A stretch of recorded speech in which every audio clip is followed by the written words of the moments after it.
আসসালামু আলাইকুম। আশা করি আপনারা সবাই ভালো আছেন। আজকে আমি আপনাদেরকে নিয়ে যাব সিঙ্গাপুর থেকে আফ্রিকাতে। আফ্রিকার কোথায়? আফ্রিকার তানজানিয়াতে যাব। সো আমি আপনাদের সাথে শেয়ার করব আমার এক্সপেরিয়েন্স সিঙ্গাপুর থেকে তানজানিয়া যাওয়ার জন্য। সো এখন অলরেডি এয়ারপোর্টে আইসা পড়ছি, চেক ইন সব কিছু শেষ। কোনো ফুটেজ কালেক্ট করতে পারি নাই আগে, কারণ অনেক তাড়াহুড়া ছিল, সকালে দেরি হয়েছে বাসা থেকে বাইর হইতে। সো এখন সিঙ্গাপুর থেকে যাব হয়েছে ইন্ডিয়াতে এক রাত্র থাকার পরে ইন্ডিয়া থেকে যাব তানজানিয়ায়। তো তানজানিয়ায় যাব হইতেছে কারণ যে ওখানে যে পাহাড় আছে, আফ্রিকার সবচেয়ে উঁচা পাহাড় মাউন্ট কিলিমানজারো, ওই পাহাড়ের ক্লাইম্ব করার উদ্দেশ্যে যাইতেছি। আর প্লাস আরও 2 দিন ওখানে যে সাফারি আছে ওই সাফারিতে 2 দিন স্পেন্ড করব। সো এটা হইতেছে সব প্ল্যান।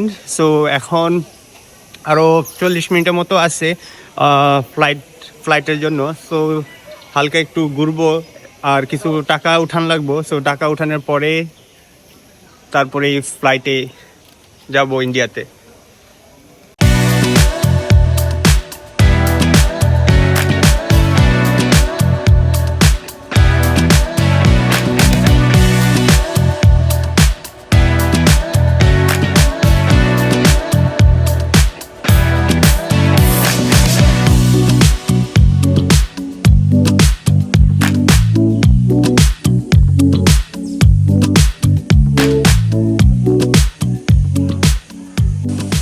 আপনাদের সাথে একটা ইউনিক জিনিস শেয়ার করি। এটা হইতেছে একটা অ্যাকোরিয়াম। আর এখানে অ্যাকচুয়ালি আমি কিন্তু অ্যাকোরিয়ামের উপরেই আছি, দেখতে পাইতেছেন। তো অ্যাকোরিয়ামের উপরে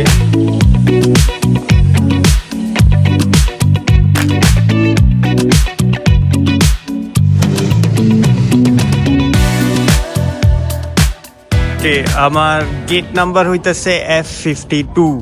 সো অলরেডি গেটের আশেপাশে এসে বসছি।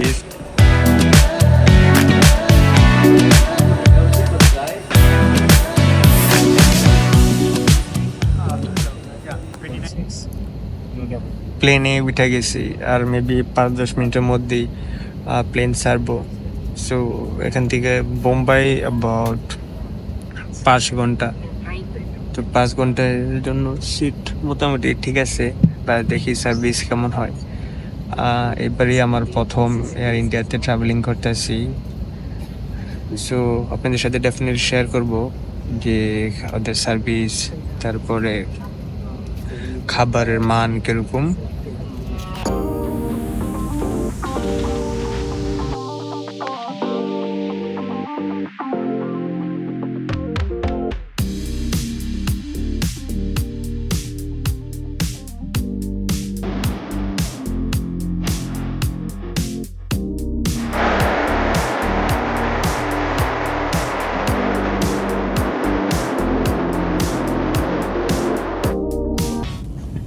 বিমান অলরেডি টেক অফ করে ফেলছে, আর সিট বেল্ট সাইডও অফ হয়ে গেছে। কিছুক্ষণের মধ্যেই খাবার সার্ভ করব, দেখি খাবারে কি আছে।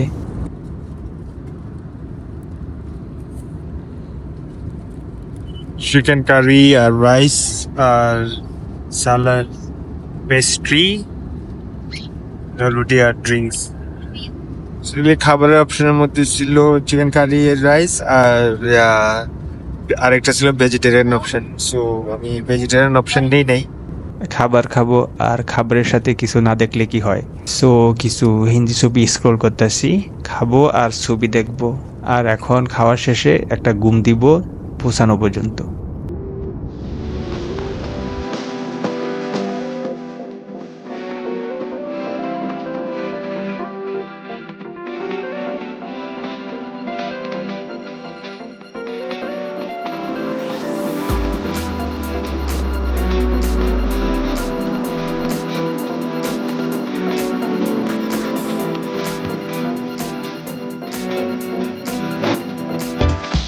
ইন্ডিয়াতে এসে পৌঁছা গেছি। এখন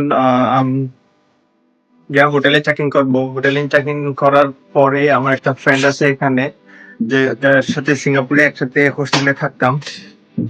তো ওর সাথে দেখা করব।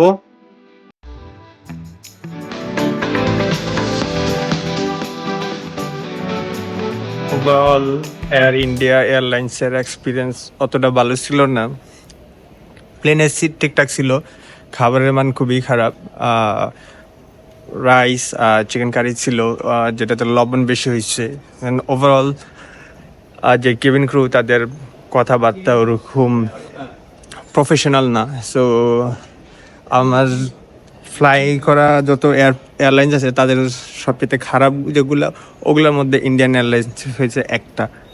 সো এটা অনেকটা বাংলাদেশ এয়ারলাইন্সের মতোই, বাট আমি বলবো যে আচার ব্যবহার দিক দিয়ে বাংলাদেশ এয়ারলাইন্স তবু আরও ভালো ইন্ডিয়ান এয়ারলাইন্স থেকে। কে ইন্ডিয়ান পাসপোর্ট হোল্ডারের ওখানে লম্বা কিউ, বাকিলি এখানে ফরেন পাসপোর্ট হোল্ডার যারা তাদের জন্য কিউ খুবই শর্ট। সো সে সময় লাগবো না ইমিগ্রেশন চেক ক্লিয়ার করার জন্য। ইমিগ্রেশন ক্লিয়ার করেই যাব হোটেলে যাওয়ার পরে ফ্রেশ আপ হইয়া আমার ফ্রেন্ডের সাথে দেখা করতে যাব। সব কিছু ক্লিয়ার করে একদম এয়ারপোর্টের বাইরে চলে আসছে। এখন গাড়ি দেখা লাগবো, গাড়ি দিয়ে যাব যাতে হোটেলে। বা ওভারঅল যে ইমিগ্রেশন যে প্রসেস, সব কিছু এতটাই স্মুথ না। অন্যান্য দেশে যেখানে আমি গেছি less than half an hour clear করা গেছে, কিন্তু ইন্ডিয়াতে ইমিগ্রেশনে তারপর মানি এক্সচেঞ্জ সব মিলে অনেক ঝামেলা।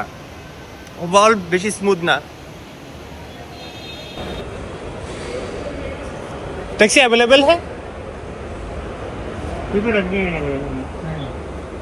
क्या करना पड़ेगा? बुक करना पड़ेगा काउंटर से। और काउंटर से बुक करना पड़ेगा। তো আপনারা যদি আসলে ট্যাক্সি নিতে চান, সো কাউন্টার থেকে বুক করা লাগবো।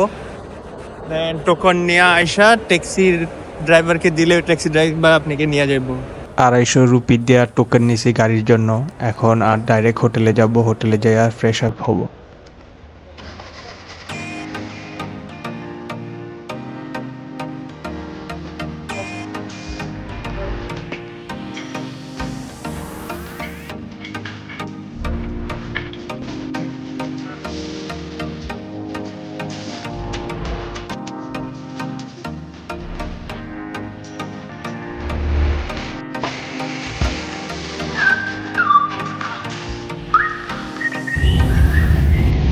বোম্বাই শহরে এখন ট্রাফিক অতটা হেভি না বাংলাদেশের মতো, কিন্তু এখানে অনেক এয়ার কোয়ালিটি খুবই খারাপ আর খুবই গরম, বা 34 ডিগ্রির মতো এখন।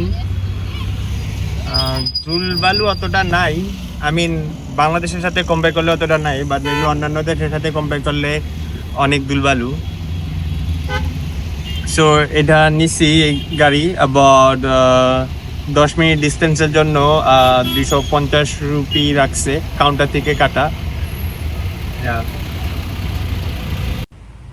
হোটেল বোম্বাই ইন্টারন্যাশনাল আজকে রাত্রে এখানেই থাকবো। এয়ারপোর্ট থেকে আবার 10 মিনিট দূরে 2900 রুপি দিয়া ভাড়া নিচ্ছি আগোডা ওয়েবসাইট থেকে। এখন চেক ইন করবো, চেক ইন করার পরে আপনাদের সাথে রুম দেখাবো। হোটেলে এসে চেক ইন করছি। হোটেল খুবই ছোট অ্যান্ড অ্যাকচুয়ালি অনেক দামও, অ্যাবাউট 2900 রুপি এই রুমের জন্য। আমার মনে হয় মূলত এয়ারপোর্টে হওয়ার কারণে এত দাম, বাট অ্যাকচুয়ালি ওয়েবসাইটে যখন দেখছি তখন মনে হইতেছে আরও অনেক লাক্সারিয়াস, কিন্তু আই থিঙ্ক টয়লেট অনেক পরিষ্কার অ্যান্ড বড়, তো ঠিক আছে। হোটেল থেকে ফ্রেশ হয়ে আবার বাইর হয়েছি। সো আমার ফ্রেন্ড আসতেছে আমার সাথে দেখা করার জন্য। সো আসা পর্যন্ত আমি দেখি যে কিছু খাবার আছে কিনা আশেপাশে।